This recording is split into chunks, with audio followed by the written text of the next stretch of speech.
Lecture topic: Correcting the mindset. So the Mashayikh used to overlook many things that sometimes used to happen in front of them.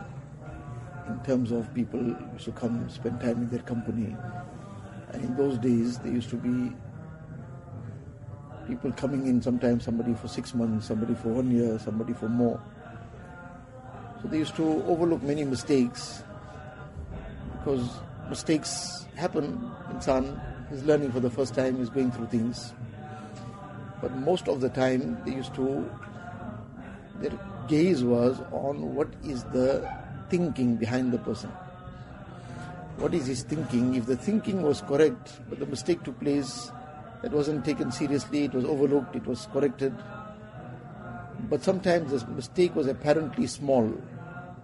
But if it became clear that the thinking behind this was a serious issue, a flaw, it sometimes was a matter of looking down upon somebody, some pride, that became the reason for the person acting in that manner, for the person saying what he said. So what might have been said, what might have been done, may not have been apparently a very big thing. But if it gave the indication of something underlying, that was what they took very seriously. Our condition nowadays is that we are, to some extent, when we do become concerned, we become concerned about our external behavior to a point. But correcting our thinking, correcting our mindset, correcting how we channel our thoughts, that sometimes is very little attention is given to it. Whereas the thoughts are what gives rise to how a person conducts himself. The heart and mind, this is the seat of it all. If the thinking has been corrected, the person sometimes might make mistakes still, but it will be very easy to overcome those mistakes because his thinking is right. He'll be able to still make amends very quickly. He'll be able to correct it very quickly. And if he made a small mistake, but if the underlying issue was pride, for example, he will continue trying to justify it in some way. So now the issue that happened was small, but what will ensue out of it will become very big. Because of the pride, he will not be able to retract it, not be able to apologize, not be able to make amends. So now he'll try to justify that with something else.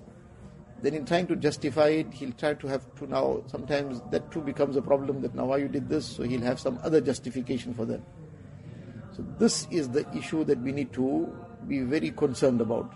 Am I thinking correctly? Am I, my whatever motivations, are that correct? Am I being motivated by just nafs? Is the nafs motivating me? Then it's obviously a very dangerous thing.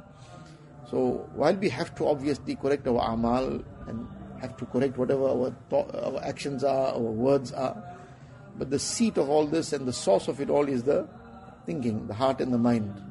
And that is what we have to now judge in the light of our actions. In the light of our words and deeds, we have to look backwards now. This is what I said, what was the underlying issue? Can I truly claim that this was done out of, though it was a mistake, but it was done out of good intentions? The intention was correct. That doesn't justify the wrong action, but the intention was correct. Can we really say that every time? And if not, that's where we need to start working on and correcting that. Allah Ta'ala give us that. अल्लाह अल्लाह कैसा प्यारा नाम है, आशिकों का मीना और जाम है।